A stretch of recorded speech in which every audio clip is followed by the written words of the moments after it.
For over half a century, brave explorers have ventured beyond our home planet. We have learned to live and work in the cruel vacuum of space, but the time has come to go beyond the horizon, for humanity to once more venture into deep space. Our return will not be easy, but armed with the latest innovations, we will, once again, set foot on worlds beyond our own. Only this time, we won't just be visiting, we'll be building something that lasts, a sustainable future beyond the Earth.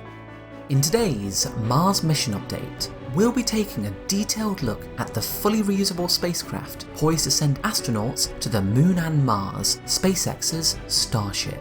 We'll cover the development of the first Starship prototypes, the key milestones along the way, and what to expect next from Starship flights later this year.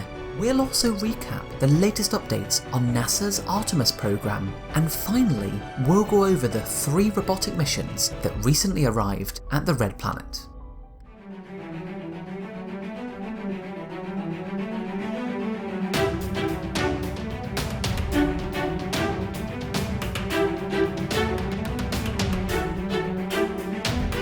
SpaceX's Starship will be the world's first fully reusable orbital class rocket. Designed to realise the vision of building a sustainable civilization on Mars, Starship's ability to transport large numbers of people and cargo is set to revolutionise how we access space. The Starship system is comprised of 2 parts, a 9-metre wide upper stage spacecraft called Starship and a lower stage booster called Super Heavy. Towering above its surroundings, the 120-metre tall Starship system will be the most powerful rocket in history. A Starship orbital launch begins with the ignition of the Raptor engines at the base of the Super Heavy booster. Super Heavy lifts the Starship until stage separation, after which the booster reorients itself and reignites its engines to return to the launch site. Large grid fins allow Super Heavy to precisely descend beside the launch tower, where the booster is caught in mid-air. Re-landing, refueling, and reusing boosters in this way allows more frequent missions at substantially lower launch costs. Meanwhile, in orbit, the cargo-carrying Starship opens its payload fairing to deploy satellites into their target orbits. With its mission complete, Starship returns to Earth using the heat shield on its underside to survive the temperatures of atmospheric re-entry. Starship then plunges through the atmosphere, belly first to lower its terminal velocity, using aerodynamic fins to steer the vehicle and control its descent. Finally, just hundreds of meters above the ground, Starship reignites its engines, flips to a vertical orientation, and comes into land.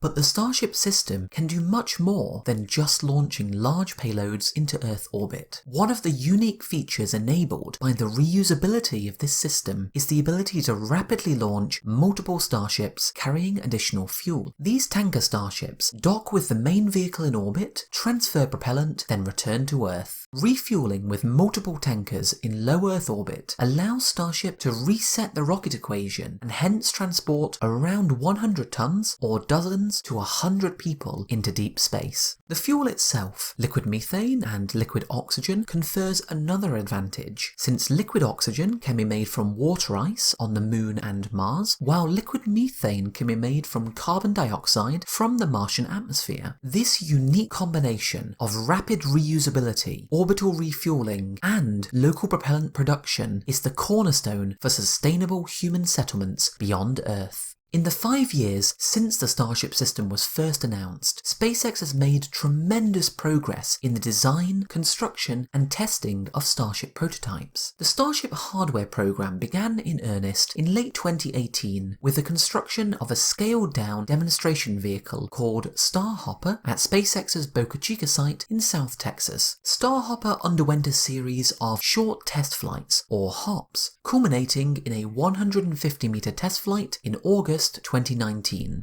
These tests were the first in-flight demonstration of the Raptor engine used by the Starship system. Starhopper was followed by 2 full-scale Starship prototypes called Mark 1 and Mark 2, assembled over the course of 2019. But while undergoing initial pressure testing, the Mark 1 vehicle ruptured in November 2019. Meanwhile, the Mark 2 vehicle undergoing construction in Florida was deemed unflightworthy and discontinued. But the Starship program rapidly accelerated in 2020 with the expansion of SpaceX's Boca Chica site, now known as Starbase, into a sprawling industrial complex. At Boca Chica, Starships are built via an assembly line whereby ring segments, tanks, and other components are progressively assembled before vertical stacking and integration of the vehicle. This efficient process allows multiple Starships to be built simultaneously, allowing quick vehicle testing and iterative refinement of the design when issues are encountered. In the first few months of 2020, the key focus was on cryogenic pressure testing, the same test that failed the Mark 1 prototype.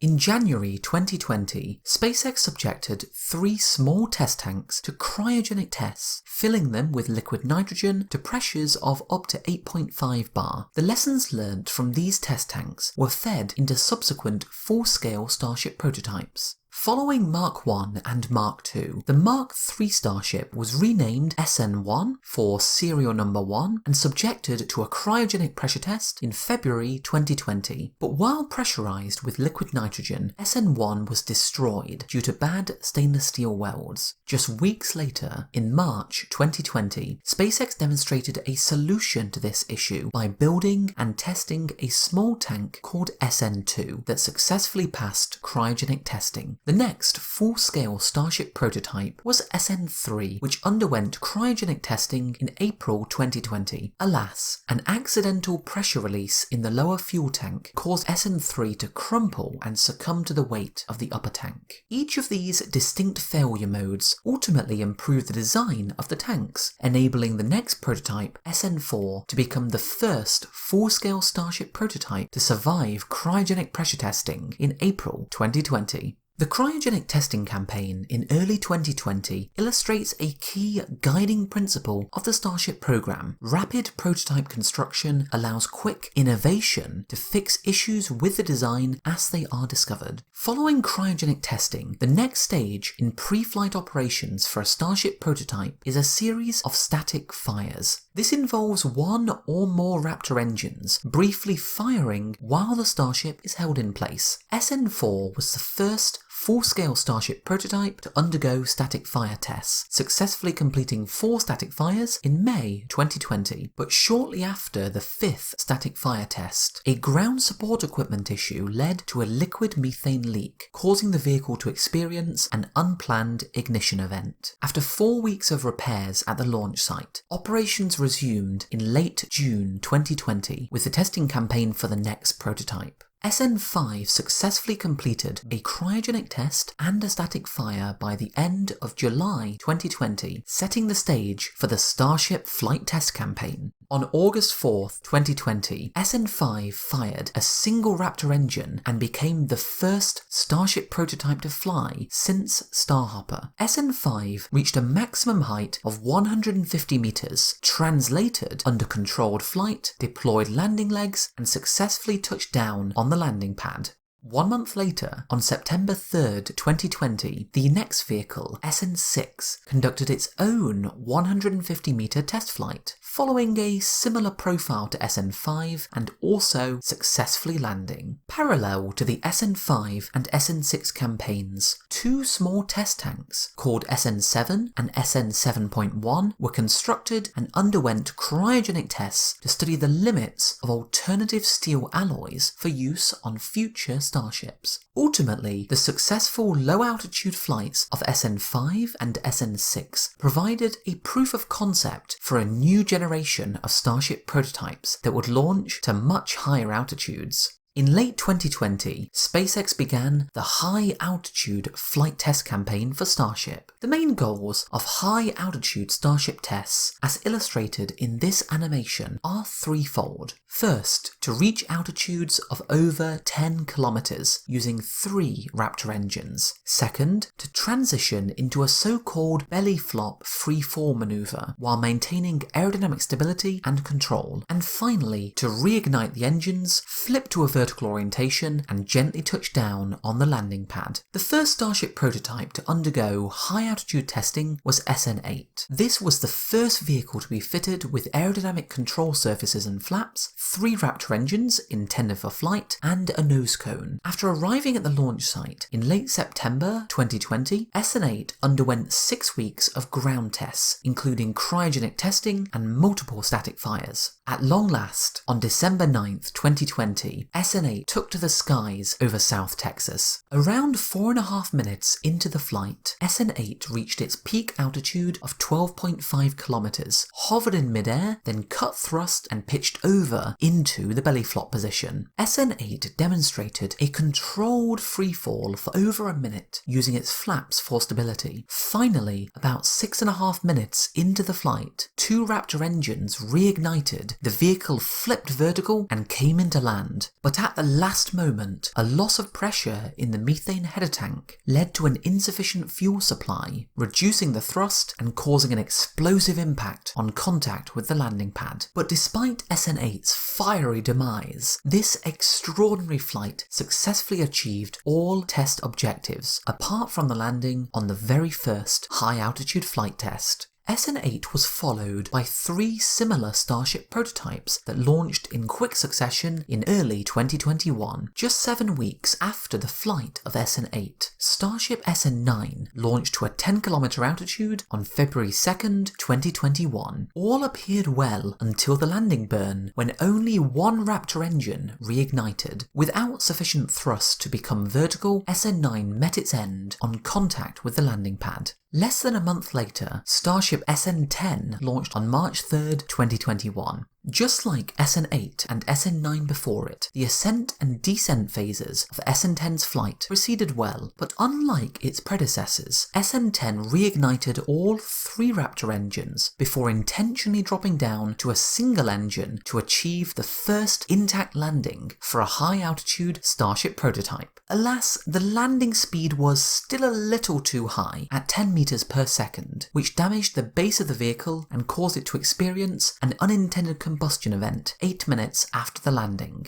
SN10 was followed 4 weeks later by the 10-kilometer test flight of SN11 on March 30th, 2021. The launch day for SN11 was beset by a thick fog over Boca Chica that obscured much of the flight. Nearly 6 minutes after launch, a methane leak in one of the Raptor engines caused a fire, leading to a mid-air explosion at an altitude of about 650 meters. Shortly afterwards, pieces of SN11 rained out of the sky onto the landing site. At first glance, the loss of 4 high-altitude prototypes may seem like a significant setback, but what sets the Starship program apart from traditional rocket development is that the program is iterative by its very nature. Every time something goes wrong, it provides valuable lessons that can rapidly be implemented in the next prototype. Ultimately, Starship will be a much safer and more reliable vehicle if all the failure modes are discovered and corrected at this stage before it flies regularly. While SN8 through SN11 were conducting flight tests, SpaceX was hard at work preparing for the next phase in the program. Shortly after SN8's flight, a new test tank called SN7.2 underwent cryogenic pressure testing in late January and early February of 2021. SN7.2 differs from previous test tanks and full Starship prototypes in that it uses 3mm thick steel instead of a 4mm thickness. This reduced thickness could be a key upgrade for future Starship prototypes, resulting in up to a 25% weight reduction. Around the same time, SpaceX also decided to discontinue Starships SN12, 13 and 14, which would have been similar to previous prototypes, opting instead to focus on the first of a new generation generation of vehicles, Starship SN-15. Compared to previous prototypes, SN-15 has many new upgrades. These include major structural improvements, a lower overall mass, updated flight software, and newer Raptor engines. The engine upgrades are particularly important since many of the landing issues for SN-8 through SN-11 were associated with the engines. SN-15 launched on its 10-kilometer flight test on May 5th, 2021. Like previous launches, it successfully ascended to its target altitude, transitioned into the belly flop maneuver, and flipped vertical. Under the power of 2 Raptor engines, SN-15 gently touched down on the landing pad, becoming the first Starship prototype to successfully survive a high-altitude flight test. A small fire near the base of the vehicle following the landing was soon extinguished. After several weeks of inspections, SN-15 was rolled back to the production site on May 26th and mounted on a display stand. So what will the Starship program have in store for us next? The successful flight of SN-15 concluded the high-altitude flight test program, so SpaceX has paused all work on other high-altitude Starships that were under development. This includes SN-16, which is currently on standby in the high bay, and the prototypes SN-17, SN-18, and SN-19, which have all been discontinued, because now the ultimate goal for this year's flight tests will be an orbital flight test to altitudes exceeding 100 kilometers. But to achieve this next milestone, Starships alone will not be sufficient. To reach orbit, SpaceX will need to build Super Heavy boosters. SpaceX has been manufacturing Super Heavy booster segments since at least September 2020. The first booster prototype, called BN-1, began assembly in November 2020 and was fully stacked to a height of 70 meters in March 2021. BN-1 was only intended as a manufacturing pathfinder for subsequent vehicles, and so it has since been decommissioned. SpaceX is now building the first Super Heavy booster intended for flight tests, combining parts from BN-2 and BN-3, which is in an advanced stage of construction and will eventually host 29 Raptor engines. But before testing this booster, SpaceX has built a miniature Super Heavy test tank called BN-2.1, which completed its first cryogenic proof test on June 8th. Parallel to developing the Super Heavy booster, SpaceX is now working on the first orbital Starship, SN-20. Orbital Starships will host 3 sea-level Raptor engines and 3 vacuum-optimized Raptor engines. The vacuum Raptor engine is under active development, with the first full-duration test firing having occurred in September 2020. Orbital Starships will also have an array of hexagonal tiles on the belly of the vehicle to survive the extreme temperatures of re-entry. SpaceX has already tested small quantities of these tiles on high-altitude Starship flights, with each Starship prototype having more heat shield tiles than those before. Another important piece of preparatory work for the first orbital Starships came from a nose cone stress test in late April. This saw a nose cone subjected to similar forces to those a Starship would experience at the condition of maximum dynamic pressure, or max-Q, the point of greatest stress during an orbital launch. The first orbital Starship flight is currently planned to see SN-20 launch from Boca Chica later this year. 170 seconds into the flight, the booster will separate from the Starship and make a partial propulsive return, coming down in the Gulf of Mexico 8 minutes after launch. Meanwhile, the Starship will attain a near-orbital velocity, travel 3/4 of the distance around the planet, and re-enter Earth's atmosphere. Should it survive re-entry, the Starship will attempt a soft ocean landing 90 minutes after launch, splashing down around 100 kilometers from the Hawaiian island of Kauai. The main objective of this first orbital flight will be to gather empirical data on how the Starship vehicle and its heat shield performs during re-entry, allowing future prototypes to be further refined for spaceflight. To prepare for the orbital flight, SpaceX is now building the ground infrastructure infrastructure to support the flight. As of June 2021, an orbital launch pad is being constructed alongside a launch support tower that will eventually stand 143 meters tall. In the near future, SpaceX is planning to expand the Boca Chica launch site with a second suborbital launch pad, a second landing pad, 2 Starship or Super Heavy test stands, and 2 orbital launch pads. The precise launch date of the orbital flight is not yet set in stone, but SpaceX has been pursuing an aggressive timeline for many months that at one point was targeting this July. However, given the need to finish ground support infrastructure, to thoroughly test Super Heavy boosters, to further refine the Starship heat shield, and to assemble and test over 20 Raptor engines, I have tentatively estimated on our future timeline that an orbital launch will occur around October of this year, though a delay of a few more months is certainly plausible. This is consistent with the timeframe listed in a recent request SpaceX submitted to the Federal Communications Commission for the orbital test flight. If you have any thoughts on this timeline, which I stress is speculative, or perhaps you're watching in the future and want to tell me how wrong I was, please do comment down below. Once orbital flights commence, achieving SpaceX's long-term vision of multiple Starship flights per day will require another key innovation: sea launch platforms. Sea launch platforms can more easily accommodate a 30-kilometer exclusion zone around a Super Heavy launch, required due to the acoustic energy of up to 32 Raptor engines, allowing for more frequent launches.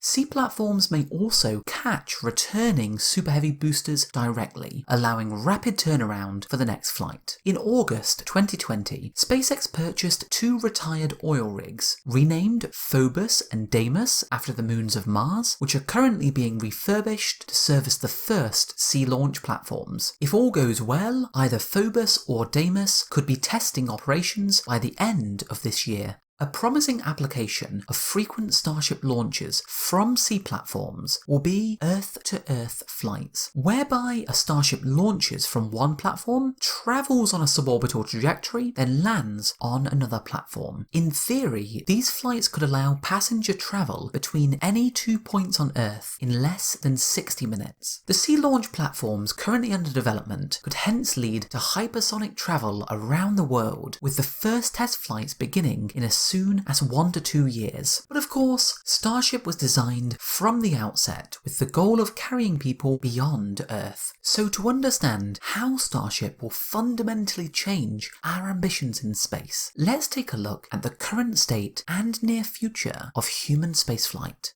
For the last 2 decades, the nexus of human spaceflight has been the International Space Station, or ISS. Assembled between 1998 and 2011, the ISS emerged from a collaboration between the United States, Russia, Europe, Japan, and Canada. The ISS is principally a scientific research platform, orbiting the Earth at an altitude of about 400 kilometers. Human crews have continually operated the ISS since 2000.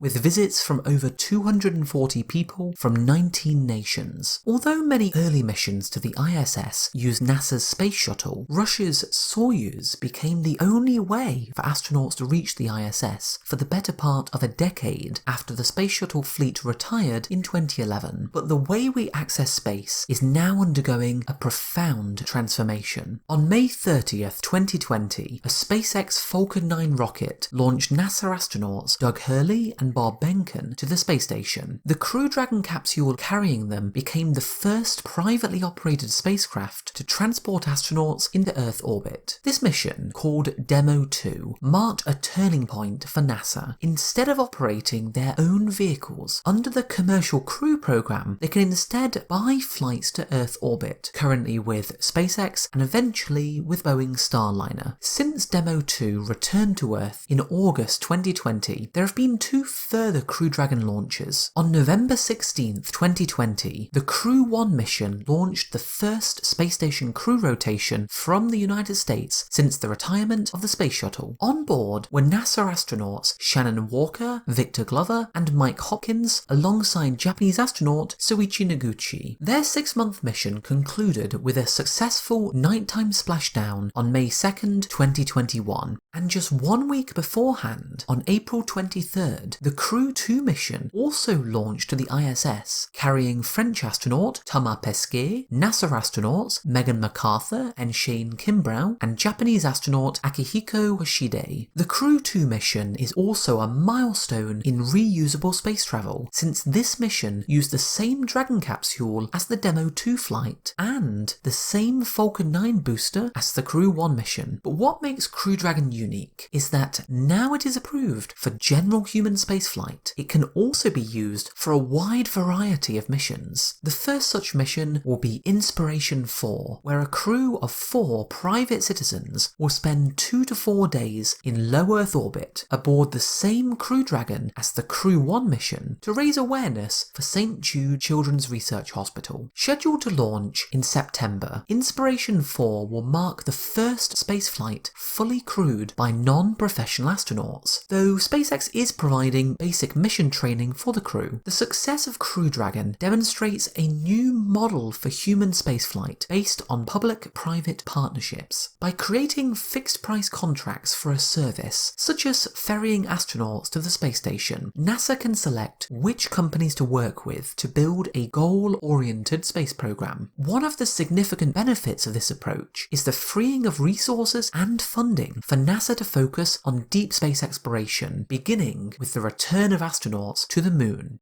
The Artemis program is NASA's flagship initiative to return humanity to the lunar surface this decade, potentially as soon as 2024. The key difference between Artemis and the earlier Apollo program is that Artemis is designed to follow a sustainable approach, culminating in the establishment of an outpost at the moon's south pole. The Artemis program will commence with the Artemis 1 mission. This will see the first launch of NASA's new heavy lift rocket, the Space Launch System, or SLS. The SLS will launch an uncrewed Orion capsule to the moon. During this 1-month mission, Orion will fly multiple times around the moon, coming as close as 100 kilometers above the surface before returning to the Earth. Preparations for Artemis 1 have made significant progress in the last few months. On March 18th, the first SLS core stage successfully completed an 8-minute hot fire test, simulating the flight profile for a launch. Following this test, the Artemis 1 SLS core stage arrived at the Kennedy Space Center. 6 weeks later, on June 11th, the first SLS core stage was flipped vertical in the Vehicle Assembly Building. The following day, the core stage was slotted between the 2 solid rocket side boosters. If all goes well, the Artemis 1 SLS and Orion capsule could be fully assembled in August, ready for a fueling test on Pad 39B in September. The official target launch date for Artemis 1 is currently no earlier than November this year, but given the remaining work to prepare the SLS and Orion for this flight, a more realistic estimate would be around March of 2022. The second mission in the Artemis program will be Artemis 2, the first mission with crew. Artemis 2 will see 4 astronauts embark on a 10-day free return trajectory around the moon to test Orion's hardware and software. Currently estimated for a September 2023 launch, Artemis 2 will become the first human spaceflight beyond Earth orbit since 1972. And since one of the 4 astronauts will be a Canadian, Artemis 2 will also represent the first time that a non-US citizen will travel into deep space. The next major milestone will come with Artemis 3, which will be the first human landing on the moon in the 21st century. A key component of Artemis 3 is the Human Landing System, for which NASA recently selected a specialized variant of SpaceX's Starship. Artemis 3 will begin with an uncrewed lunar Starship launching into Earth orbit. Shortly afterwards, 1 or more tanker starships will launch into orbit, rendezvous with the lunar Starship, and transfer propellant. The lunar Starship will then set out towards the moon, where it will wait for up to 100 days in lunar orbit. Meanwhile, 4 astronauts will launch on the SLS towards the moon. Once they arrive, the Orion capsule will dock with the lunar Starship, and 2 astronauts astronauts will transfer over. The lunar starship will then undock and deorbit using an array of soft landing thrusters to gently land on the moon. The two astronauts will then descend via an elevator on the exterior, becoming the first people to walk on the lunar surface in over 50 years. The astronauts will spend nearly a week conducting experiments before launching from the surface, transferring back to Orion and returning to Earth. The selection of Starship for NASA's Human Landing System has major implications for the Artemis program and the future of human spaceflight. During the Apollo program, a maximum of 5 tons could be landed on the moon, so many concepts for later Artemis missions have assumed only around 10 tons could be landed on the surface, but Lunar Starship profoundly alters this picture. If fully fueled in low Earth orbit, Starship can deliver over 50 tons of cargo to the moon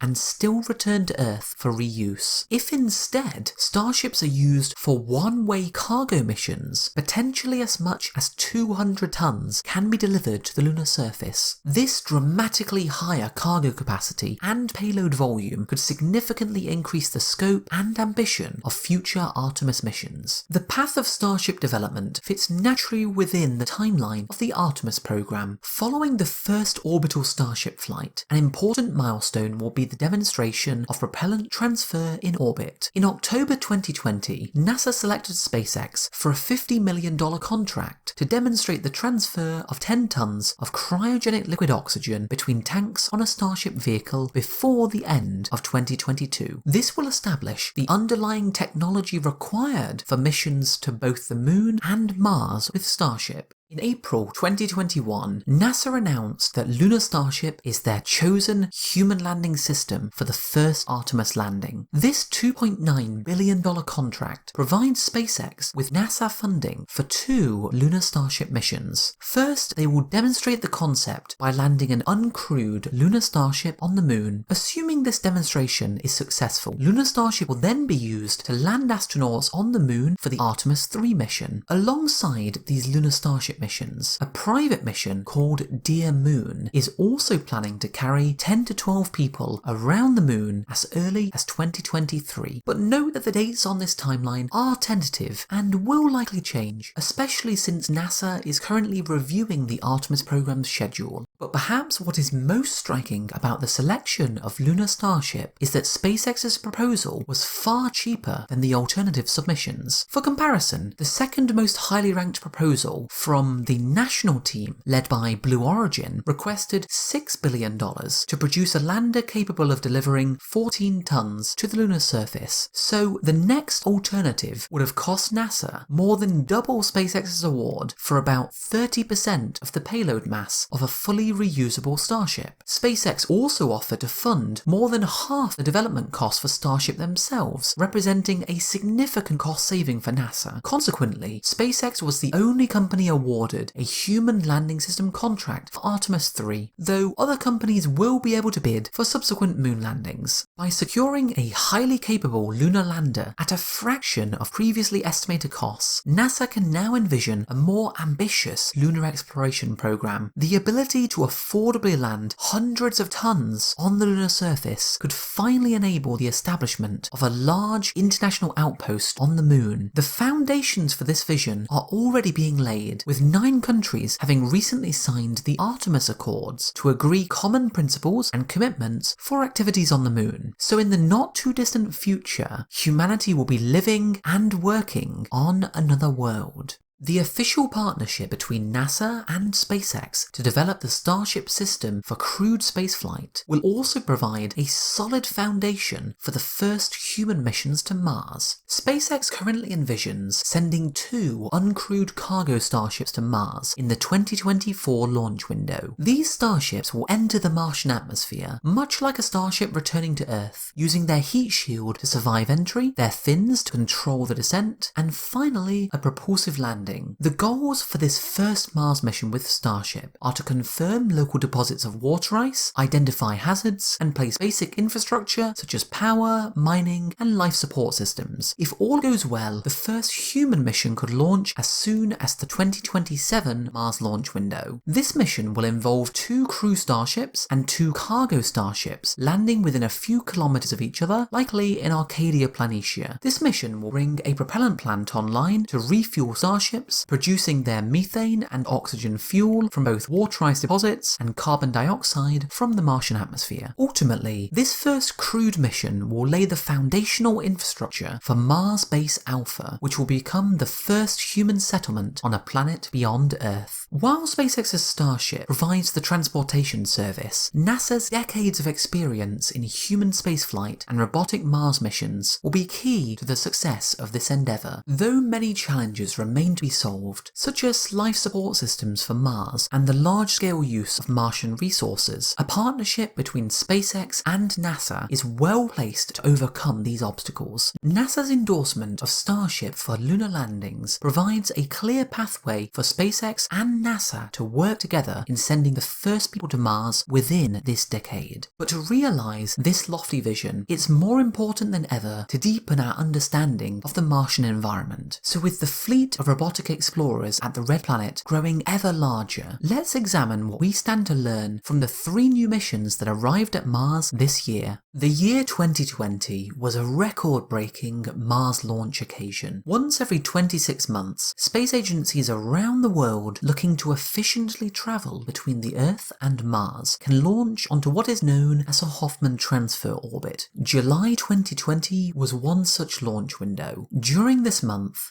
3 countries launched to Mars: the United Arab Emirates with their HOPE mission, China with their Tianwen-1 mission, and the United States with the Perseverance mission. These 3 missions took around 7 months to reach the Red Planet, arriving in February 2021. The first mission to arrive at Mars this year was the UAE Space Agency's Al-Amal or HOPE orbiter. HOPE is the Arab world's first interplanetary spacecraft, developed and operated by Emirati engineers in collaboration with several universities in the United States. The HOPE orbiter was built in the United States at the University of Colorado, Boulder, with scientific instruments contributed from the University of California, Berkeley, and Arizona State University. With the successful insertion of HOPE into a Mars orbit on February 9th, the UAE became the 5th country or organization to reach Mars, after the United States, the Soviet Union, the European Space Agency, and India. The main scientific goal of the HOPE mission is to provide the first global picture of Mars's atmosphere for every day over a full Martian year. This is done from a wide orbit, ranging from 20,000 to 43,000 kilometers, enabling HOPE to view wide areas of Mars. HOPE's continual monitoring in the infrared will reveal the prevalence of local and regional dust storms on a daily and seasonal time frame, which will be important data for planning any human missions relying on solar panels. Another key aspect of HOPE is to better understand the mechanism behind Mars's transformation from a warm world with copious liquid water to the cold, dry landscape we see today. HOPE will contribute to this question by observing atomic hydrogen and oxygen escaping from the upper Martian atmosphere using an ultraviolet spectrometer. Since the arrival of HOPE in February, the orbiter has spent many months preparing to begin the science phase of its mission. One day after it arrived, HOPE captured this stunning image of the Tharsis region of Mars, showing 4 extinct supervolcanoes from an altitude of 24,000 kilometers. A few weeks later, it provided a closer view with this photo of Olympus Mons from an altitude of 13,000 kilometers. HOPE has now completed a gradual transition to its 55-hour operational orbit and commenced its 2-year science mission on May 23rd. The mission team planned to share all their scientific data with the international community, starting in October. If all goes well, the HOPE mission is likely to be extended, with operations running until 2025.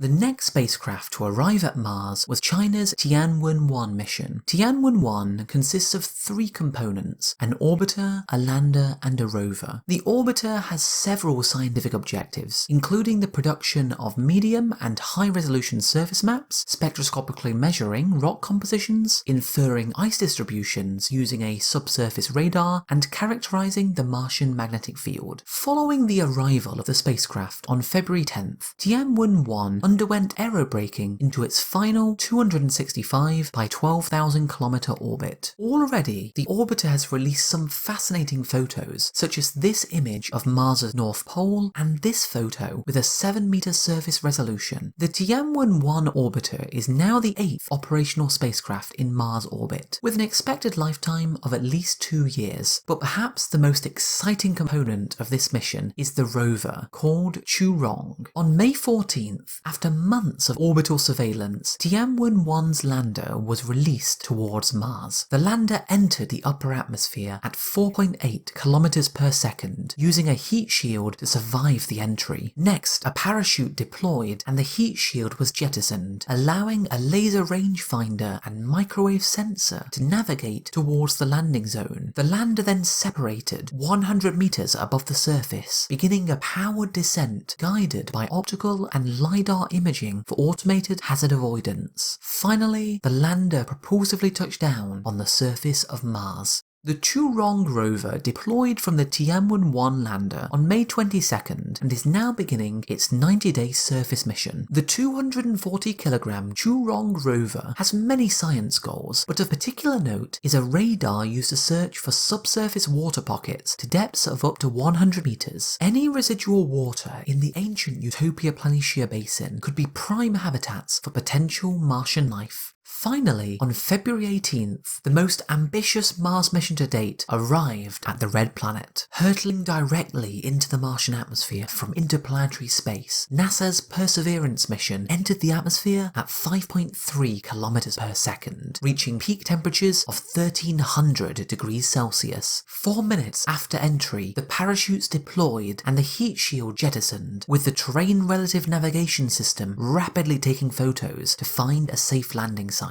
2 kilometers above the surface, the descent stage separated and began its powered descent, captured by this remarkable video from the landing. Finally, Perseverance was lowered from the descent stage by nylon cables in the so-called sky crane maneuver, gently touching down on the Martian surface. The cables then released, with the descent stage flying off to a safe distance. The full 7-minute sequence from atmospheric entry to landing was virtually flawless. The Perseverance rover landed in Jezero crater, near the edge of the Isidis Basin. The roughly 45-kilometer wide Jezero crater is a fascinating destination, since orbital imagery shows that ancient rivers once flowed into and out of Jezero some 3.5 billion years ago, with the crater basin itself once filled by a liquid water lake a few hundred meters deep. Of particular interest is a river delta system, which could have supported Martian life in the planet's warm, hospitable past, and preserved evidence of such life in sedimentary rocks to this day. All of this makes Jezero a fantastic destination for geological and astrobiological research. Perseverance itself landed 2 kilometers from the Jezero Delta and will take around 1 year to travel there.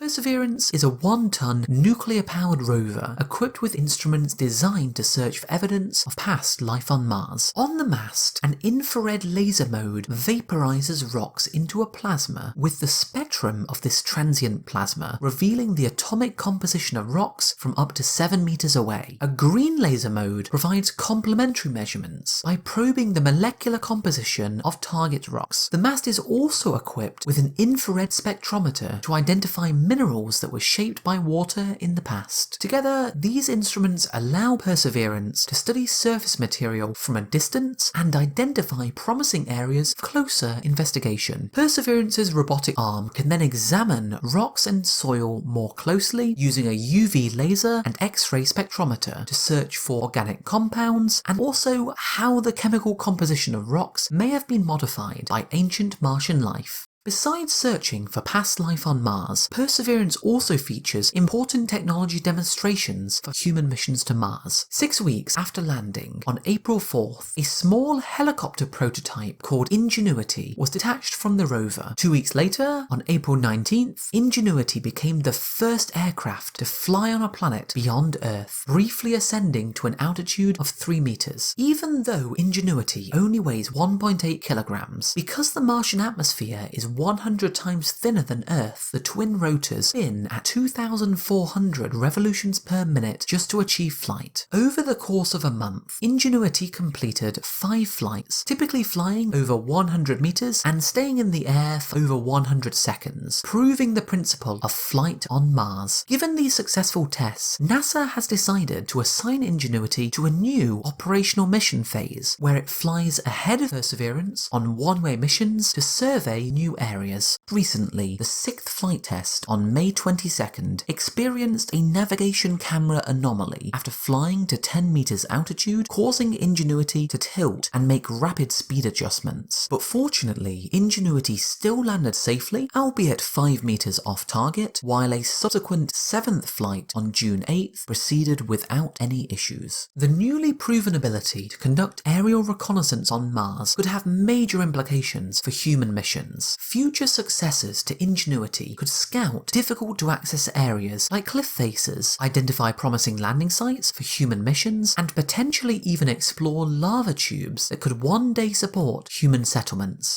A second important technology demonstration on Perseverance is the production of oxygen on Mars from local resources. This is accomplished by the MOXIE instrument, which is the first in-situ resource utilization experiment sent to Mars. MOXIE takes in carbon dioxide from the Martian atmosphere and electrochemically splits it at temperatures of around 800 Celsius into oxygen and carbon monoxide. On April 20th, MOXIE successfully produced oxygen for the first time on Mars. Over the course of an hour, 5.4 grams of oxygen was produced. While this amount of oxygen would only sustain an astronaut for about 10 minutes, this is a crucial demonstration of a key technology required for sustainable human missions to Mars. Perseverance will conduct further experiments with MOXIE over the next 2 years, running it at least 9 times to collect data on how the efficiency of oxygen production in this manner varies at different times of day and for different seasons. Ultimately, future industrial-scale variants of MOXIE could produce copious quantities of oxygen to both refuel rockets and support human outposts on Mars. But the most lasting legacy from Perseverance will come from its sample collection objective. The most promising surface materials surveyed by Perseverance, especially those not representative of Martian meteorites on Earth, will be drilled and extracted by the robotic arm and loaded into Perseverance's sample collection system. Up to 38 sample cores will be collected in specialized sterile sample tubes, with half remaining inside the rover and the other half stored in a cache on the rim of Jezero crater. 5 years from now, in 2026, a daring mission will launch to bring these samples back to Earth. The Mars Sample Return Mission is a joint NASA and ESA initiative. The mission will start with ESA sending a satellite to Mars called the Earth Return Orbiter, which will gradually lower its orbit using solar electric propulsion, ready for the next mission phase. In mid-2028, a sample return lander developed by NASA will enter the Martian atmosphere and land near to Perseverance. A sample fetch rover developed by ESA will spend 6 months visiting the sample caches, or even Perseverance itself, to collect the sample tubes. The samples will then be loaded into the Mars Ascent Vehicle developed by NASA, which will launch them in a small container into Martian orbit. The Earth Return Orbiter will then rendezvous with and collect the sample container. The Earth Return Orbiter then fires its engines to begin the long journey home. In 2031, the Earth Return Orbiter will release a re-entry vehicle containing the Mars samples, which will enter Earth's atmosphere and land in the Utah desert. When the Mars samples are studied in state-of-the-art laboratories on Earth, they will provide a definitive answer on whether any potential biosignatures seen by Perseverance are indeed evidence that life once flourished on the ancient Mars. In the long term, the Mars Sample Return mission will provide valuable lessons for human Mars missions. In particular, the development of the Mars Ascent Vehicle will mature the vital technology of launching off the Martian surface, required to one day bring astronauts back from Mars. Laboratory analysis of Mars samples could also lead to innovative new ideas on how to use Martian materials to build increasingly ambitious structures, accelerating the creation of a self-sufficient society on the Red Planet. Well, that brings us to the end of this Mars mission update. Thank you so much for watching, everyone, and please do let me know if you have any questions or comments down below. The extraordinary progress we're seeing with Starship test flights is just the beginning of humanity's next chapter in space exploration. With new technologies expanding our ability to explore the Red Planet, Mars has never felt closer to Earth.